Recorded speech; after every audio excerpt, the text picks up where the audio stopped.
Okay, we're back.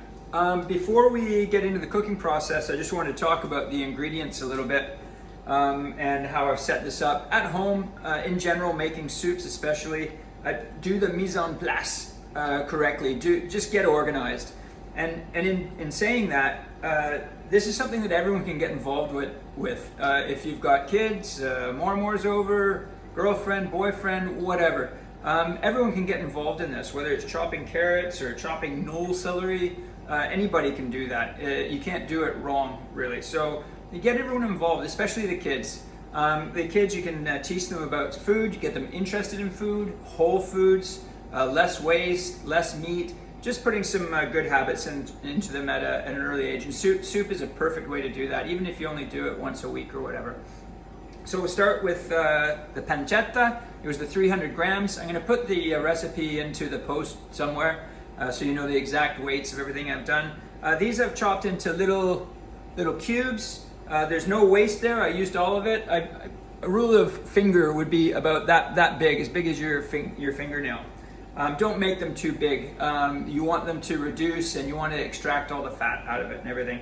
Onions, no secret to that. Chopped very fine. Chop them as fine as you can. You can put them in a food processor if you want. Same with the garlic. Garlic and onions into the food processor and then onto your board. The carrots, just little cube-shaped carrots, no problem. The knoll celery. The knoll celery, don't be lazy with. Because it's a bit of a sticking point, cut that up really small. It gives a nice layer to the soup, like I said, but nobody's going to know what that is. Just lie. Say it's not in there. What else we got? This is the top of the knoll celery that some people would normally have thrown out. Wash it off, get all the sand out, and then chop it up really fine and small. It'll lend a nice earthiness to the dish. I was going to put some grunkohl in, but I found out that I don't have any right now. But that's another point, is that if you've got stuff in the fridge that you want to use, it could be a squash, it could be some old tomatoes, cherry tomatoes from lunch boxes, whatever.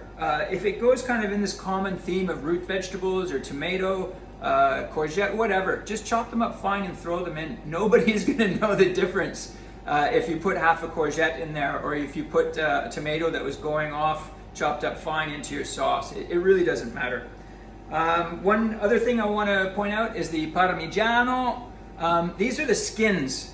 You might get some Parmesan at Superbrooksen or wherever, and often people will throw these skins out. Don't throw them out. Use them for soups, but also use them for sauces like tomato sauce, whether it's bolognese or whether it's a tomato sauce for spaghetti or penne, whatever. Do not throw these out. Save them and use them in soups and sauces. You throw them out after the soup is cooked. And then I've got some fresh Parmigiano for grating on top when the soup is done. Beans are all here. Make sure you rinse them. If you get them in cans or you get them in those little cardboard things that I showed you, just dump them into a strainer. And you don't have to rinse them off. Just get most of the juice that they're reserved in out. I've got chicken stock here, 1 liter, and I got 1 liter of water. You can use all chicken stock, you can use vegetable stock, you can use whatever you want. I've got the hacked tomato ready to go, and I've got the tomato paste ready to go. That's, sorry, the critterie. I forgot about that. It's 1 tablespoon of timian, 1 tablespoon oregano, 1 tablespoon of rosemary, and there's a lauer blair blell right there, and then I've got some chili.